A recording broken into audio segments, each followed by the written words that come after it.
Welcome back, everybody. Hopefully you're all enjoying this Tuesday, 2 days before Thanksgiving here in the desert Southwest, and conditions still looking pretty good for this holiday week. As we take a look at our current temperatures across the Imperial Valley, you can see a lot of 70s across the board. 79 degrees at the moment over in El Centro, 78 degrees over in Holtville. We were noticing a 80 over in Calipatria a little earlier today, but dropping off just a little bit, again, into that higher 70s range. And as we head across the state and county line into Yuma County, of course, tracking similar conditions, and one city in that 80s range, YPG, sitting at 80 degrees even. A look at our temperatures here for the rest of the evening as we get another view of our RV World Yuma Sky Cam, showing off some of the winds that we're dealing with here in Yuma County today. Clear skies expected to stick around over the next few hours as well as we remain in this 70s range, although drop into the lower 70s there, as you can see, by 6 p.m. I just mentioned some of those wind speeds in Yuma County, and as you can see here, using our current wind speed slide, things still a little bit breezy on the Arizona side of things. 16 miles per hour right now in the city of Yuma. Calmer elsewhere in Yuma County. You can see 8 miles per hour over in Welton.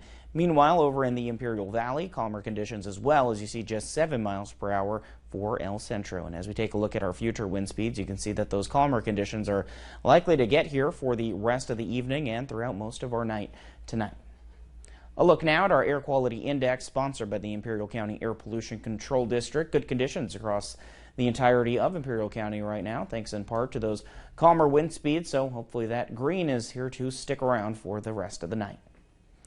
All right, a look now at today's viewer weather photo coming to us from Elaine Koch, who is giving us a great view of a West Wetlands Park sunset. And not only do we get the beautiful sun shining right through the trees there, you get the reflection of it all off the water. Just a fantastic, fantastic photo. Elaine, thank you so much for getting this sent in. As always, if you have a photo that you'd like to get featured on here, all you have to do is just take out your phone, open your camera app, scan that QR code. Of course, that'll take you right to our homepage over at kyma.com.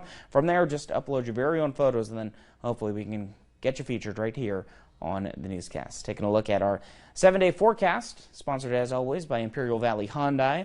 Temperatures will remain in the 70s here until about Saturday, and then after that we'll continue that cool down. That'll take us into the higher 60s range, so a little bit chilly there over the weekend. Winds also expected to become a factor here in Yuma County, potentially beginning on Saturday. Those speeds will likely be around anywhere from 20 to 25 miles per hour, and you can see we'll be dealing with that until at least Tuesday. And then as far as your Thanksgiving conditions are looking right now, pretty pleasant overall, as those temperatures will remain in the mid-70s, although cloud cover expected to be the heaviest we'll see over the next 7 days. That'll hopefully clear up, though, as we go throughout the rest of that holiday weekend.